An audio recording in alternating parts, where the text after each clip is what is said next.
Have you ever felt completely lost in life? Like you're walking in circles with no idea where you're going? As if your existence has shifted into neutral, directionless, purposeless, suspended in time? You're not alone. Studies reveal that 75% of young adults between 20 and 30 experience exactly this feeling. But here's what's happening beneath the surface. Your brain absolutely despises the state of uncertainty. Without clear direction, it triggers alarm systems, floods you with anxiety, and makes you doubt even the simplest decisions. But what if I told you that this crisis, this apparent confusion, might actually be the first step toward profound transformation? The pain you're experiencing right now could be the beginning of your journey toward a life of greater clarity, purpose, and freedom.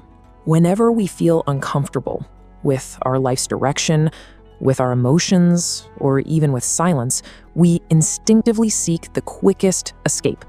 We grab our phones, raid the refrigerator, turn on the TV, light a cigarette, shop online, or retreat into alcohol or pornography. Whatever the escape mechanism, they all share one common root: fleeing from discomfort. And it's in this precise moment that addiction is born. Not just addiction to substances, but addiction to absence, the absence of presence, the absence of direction. This video will show you that you no longer need to hide behind these distractions. It will prepare you to take the first step, not towards some perfect destination, but to a life with less anxiety, less stress, and more meaning. We've divided this journey into 5 parts. Each one is designed to help you understand where you are now and what your next step might be. If this video has found its way to you, perhaps it's not by accident. Perhaps it's because you're ready to begin again with more truth, more awareness, and more freedom.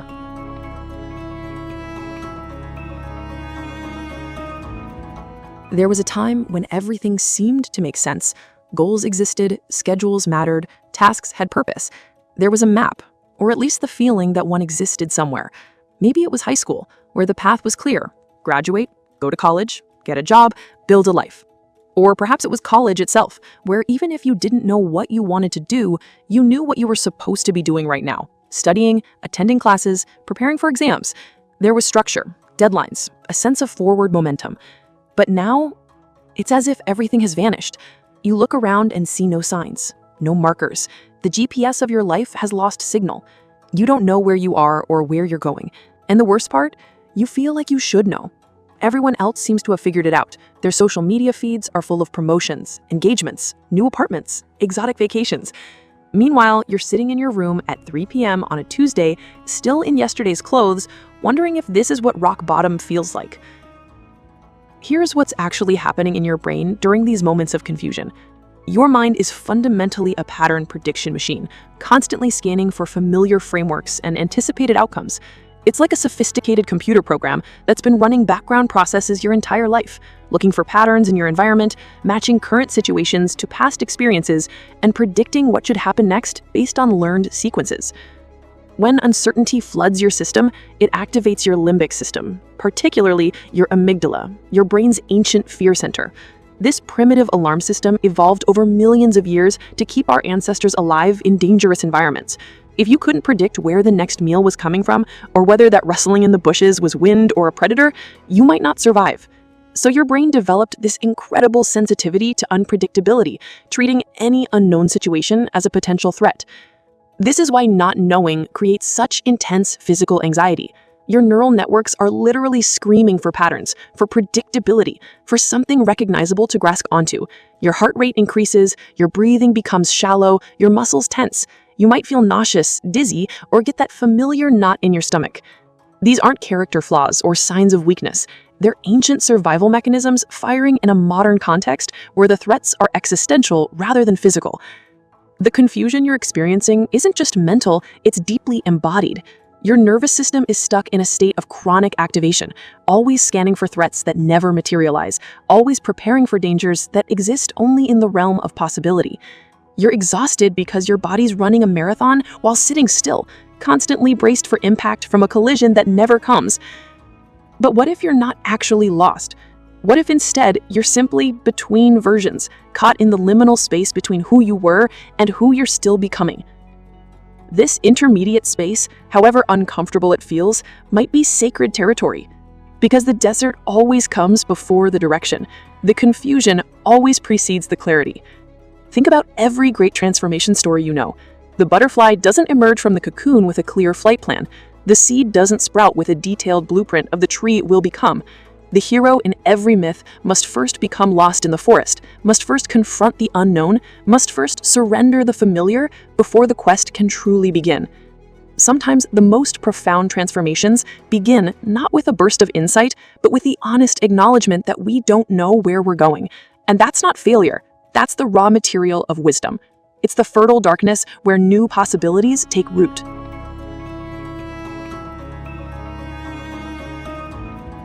Many people believe you need complete clarity before taking action, that you can only begin when you know exactly where you'll end up.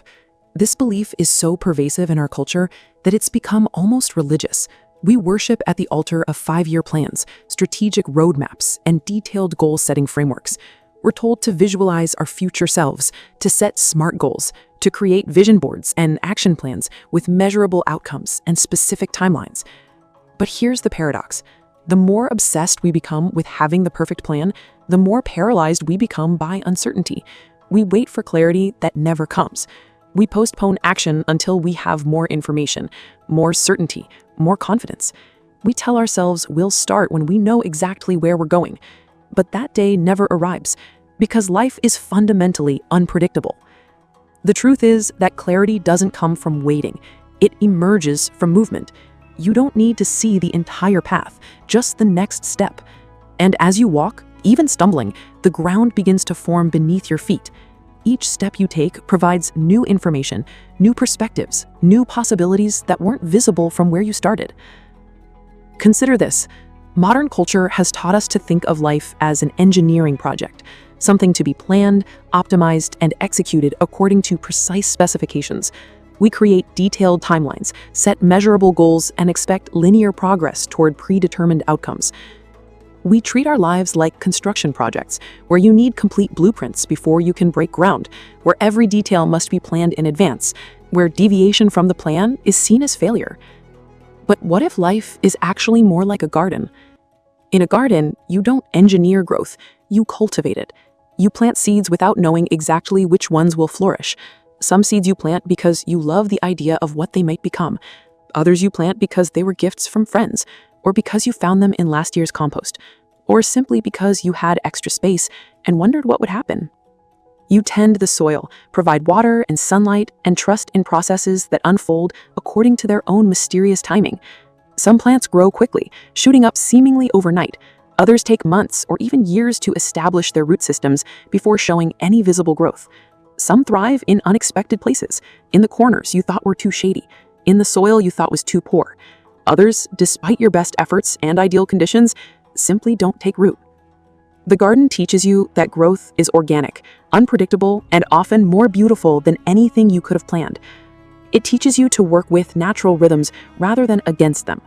It shows you that death and decay are not failures, but necessary parts of the cycle, providing nutrients for new growth. It demonstrates that the most resilient gardens are diverse ecosystems, not monocultures of a single species. When you're feeling lost, you're not lacking a blueprint. You're simply learning to garden instead of engineer. The next step isn't a calculated move in a master plan. It's like planting a single seed in fertile soil. You don't know exactly what will grow, but you trust that something will emerge if you tend it with presence and intention. Maybe that seed is signing up for a class that interests you, even if you're not sure how it fits into your career plan. Maybe it's reaching out to someone you admire, even if you're not sure what you want from them. Maybe it's saying yes to an opportunity that doesn't make logical sense, or saying no to something that looks good on paper but feels wrong in your gut. Purpose then stops being a destination to discover and becomes something you cultivate through presence, through curiosity, through small choices made with awareness rather than anxiety. Not knowing exactly where you're going, but moving forward anyway, trusting that the path will reveal itself as you walk, This might be everything you need right now. The relief of releasing the need for a perfect plan is immediate and profound. Suddenly, you don't need to have all the answers before you can take the first step. You don't need to know your life's purpose before you can start living purposefully. You don't need to see the destination before you can begin the journey.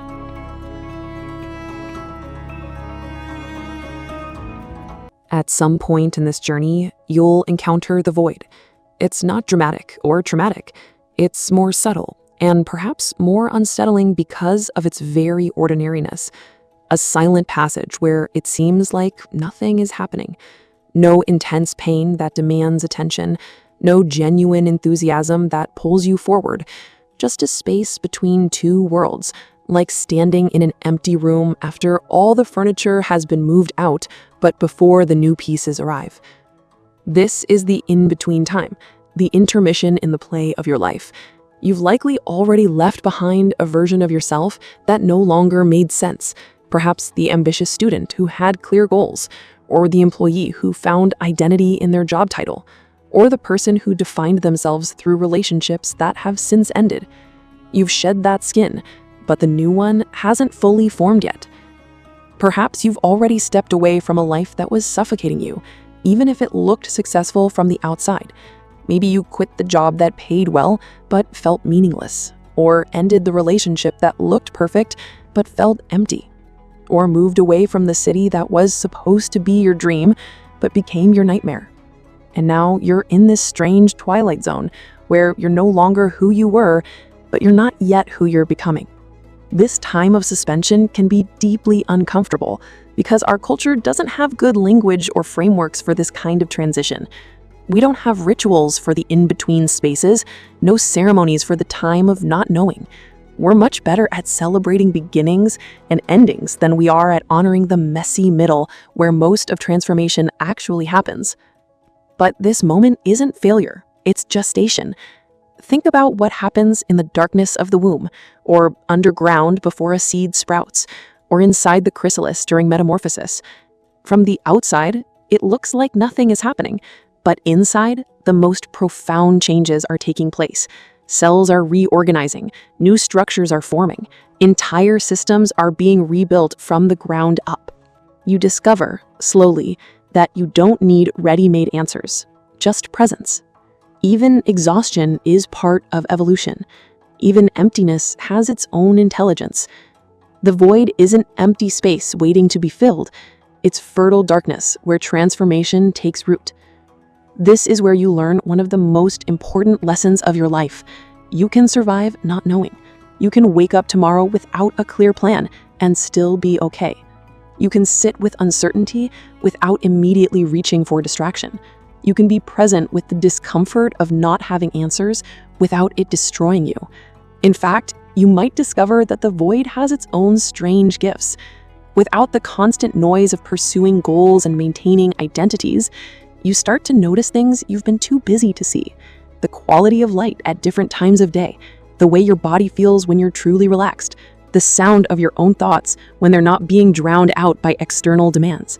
You might find that creativity emerges from this emptiness, not the forced creativity of trying to solve problems, but the organic creativity of having space for new ideas to arise.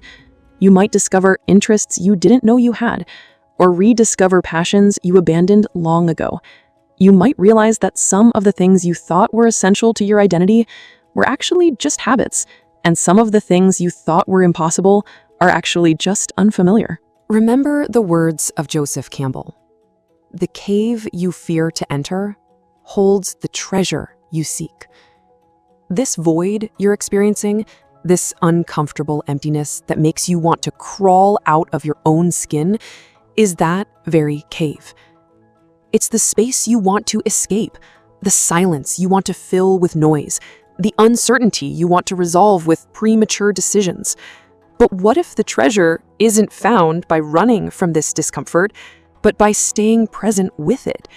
What if the clarity you're seeking, the resilience you need, the sense of purpose you're craving, what if all of this is discovered not by avoiding the cave, but by learning to sit quietly in its darkness? The cave represents everything in your life that you've been avoiding. It's the difficult conversations you need to have, the grief you haven't processed, the fears you haven't faced, the parts of yourself you've been denying or suppressing. It's the questions you're afraid to ask because you might not like the answers. It's the dreams you're afraid to pursue because you might fail. It's the love you're afraid to give because you might get hurt. The treasure isn't a thing to be found, but a way of being to be cultivated. It's the capacity to remain present with not knowing, to sit with uncertainty without immediately reaching for distraction, to trust that transformation happens in the dark, long before it becomes visible in the light. This treasure is your own resilience, your own wisdom, your own capacity to navigate uncertainty with grace. It's the discovery that you're stronger than you thought, more adaptable than you believed, more capable of growth than you imagined. But you can only discover these qualities by staying present with the very experiences that seem to threaten them. The treasure is also the recognition that you don't need to have everything figured out to be worthy of love, respect, and belonging. You don't need to be productive to be valuable, or successful to be significant, or certain to be safe. You are enough right now, in this moment of not knowing, in this space of becoming. This is why the cave holds the treasure, because only by facing what we fear can we discover what we truly are. Only by entering the darkness can we find the light that was always there, waiting patiently for us to stop running and start seeing. Before we understand how you're going to rebuild yourself, let me invite you. Comment below with the phrase, "I'm on the path," so I know you've made it this far and that you're committed to your own transformation. Also, take the opportunity to subscribe to the channel because this isn't just a video. It's a space for reunion, for truth, and for rebuilding. Now, let's talk about the next step.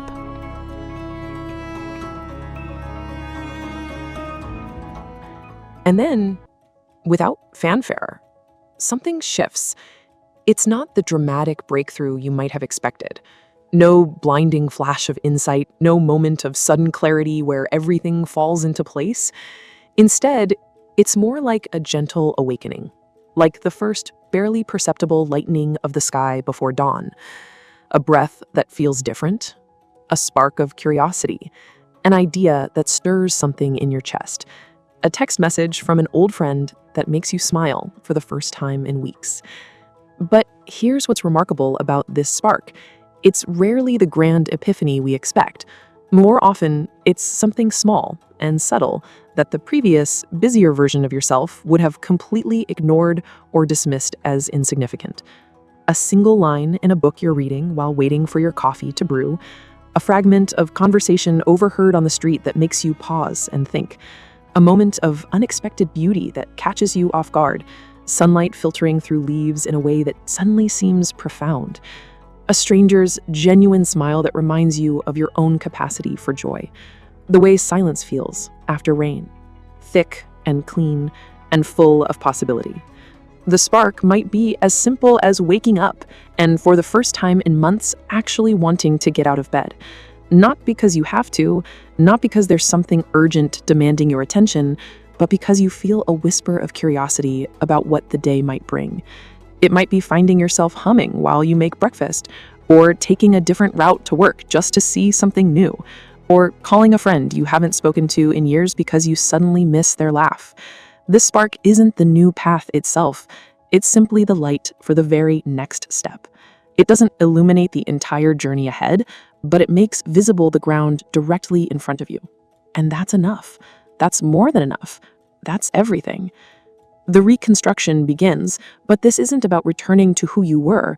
This is about building with intention, about stepping off the autopilot that has been flying your life for so long. It's about taking small steps toward what moves you, not toward what demands from you, not toward what others expect from you, not toward what looks good on paper, but toward what actually stirs something alive in your chest. You begin to reconnect with forgotten desires that you buried under years of should and must and supposed to. You remember that you used to love drawing or hiking or cooking elaborate meals for friends. You remember that you used to stay up late reading poetry or watching foreign films or having deep conversations about the meaning of life. You remember that you used to be curious about astronomy or fascinated by architecture or moved by classical music. These aren't just hobbies or interests, they're breadcrumbs leading you back to yourself. They're clues about who you are beneath all the roles and responsibilities and expectations. They're invitations to rediscover the person you were before the world told you who you should be. You start to reconnect with small joys that don't require justification or explanation. The pleasure of a perfectly ripe peach, the satisfaction of a room cleaned and organized, the comfort of a hot shower after a long day, the simple contentment of sitting in a quiet space with nowhere to be and nothing to do. These moments of appreciation become acts of rebellion against a culture that tells you happiness must be earned, achieved, or purchased.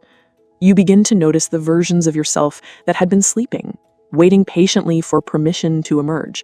The part of you that loves learning new things, even if they're not directly related to your career. The part of you that enjoys solitude, even if others call it antisocial. The part of you that wants to create something beautiful, even if you're not sure you're talented enough. The part of you that dreams of adventure, even if you're scared of taking risks. And if nothing feels epic or life-changing, that's perfectly fine. Sometimes the most profound transformations happen through the accumulation of small shifts rather than dramatic overhauls. A small purpose can save you every single day. A quiet passion can sustain you through the longest seasons. A gentle practice can anchor you when everything else feels chaotic. You're not rebuilding the old structure that collapsed. You're creating something entirely new, something that honors both who you were and who you're becoming. This new life isn't a return to innocence, but a movement toward wisdom. It's not about forgetting the pain you've experienced, but integrating it into a more complex and compassionate understanding of what it means to be human. The reconstruction is intentional because you're no longer building blindly. You've been in the void, you've sat with uncertainty, you've learned to distinguish between what you actually want and what you think you should want. Every choice you make now is informed by this hard-won wisdom. Every step forward is taken with greater awareness of both your strengths and your limitations.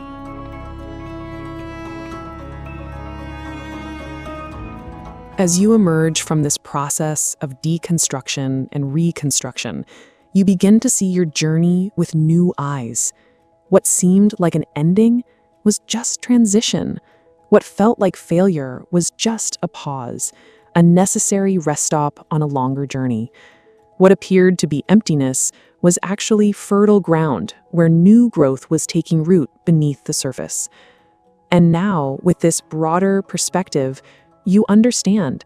You were never lost. You were just in transformation. You were moving, even when it felt like you were standing still. You were growing, even when it felt like you were shrinking. You were becoming, even when it felt like you were dissolving. The path you were seeking, the direction you thought you needed to find, was never a location on a map. It was never a destination you could reach or a goal you could achieve.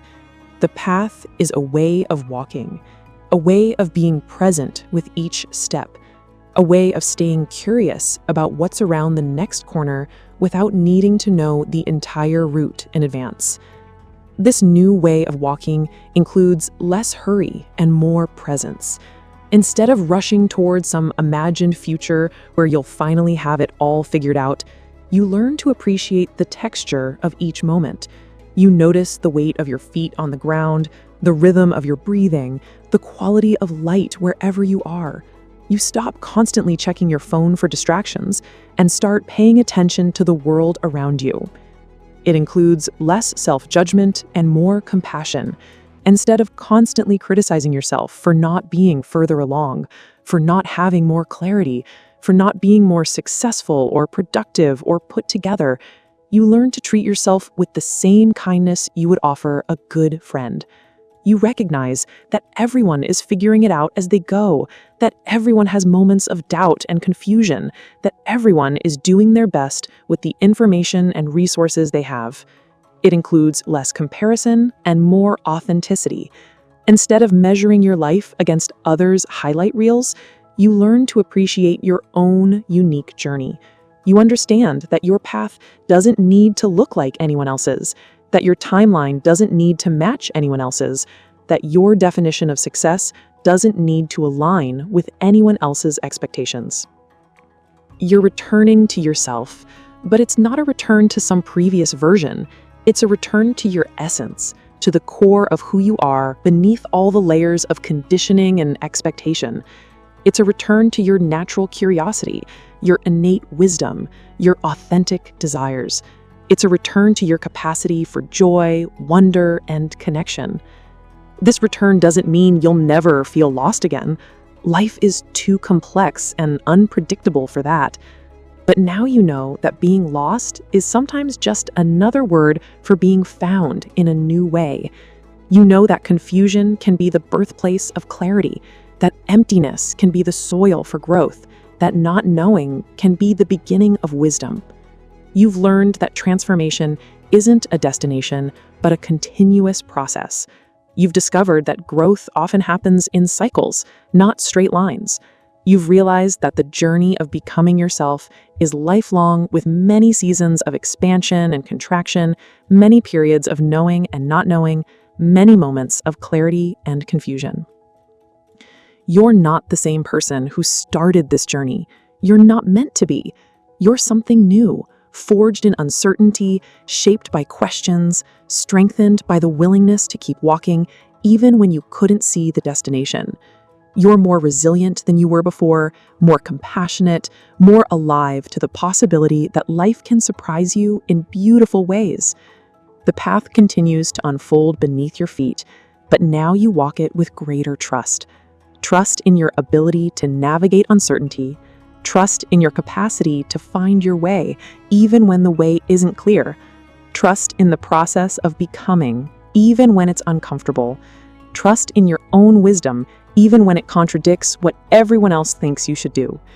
And perhaps most importantly, you walk with trust in life itself, in its mysterious rhythms, its unexpected gifts, its capacity to guide you toward exactly where you need to be, even when you can't see how or why. You understand now that the journey is the destination, that the walking is the arriving, and that the becoming is the being. This is the end of the video. But it's not the end of your journey. In fact, it could just be the beginning of a new way of walking. What you've heard here isn't a magic solution, nor a definitive answer. It's a map made of reflections, pauses, and possibilities. And now that you have these first directions, the journey remains in your hands. It's you who decides to follow, even without knowing exactly where it will lead. It's you who learns to walk with more presence, with more intention, with more courage to rediscover yourself with each step. True transformation doesn't happen all at once. It doesn't come in a flash or in a grand turning point.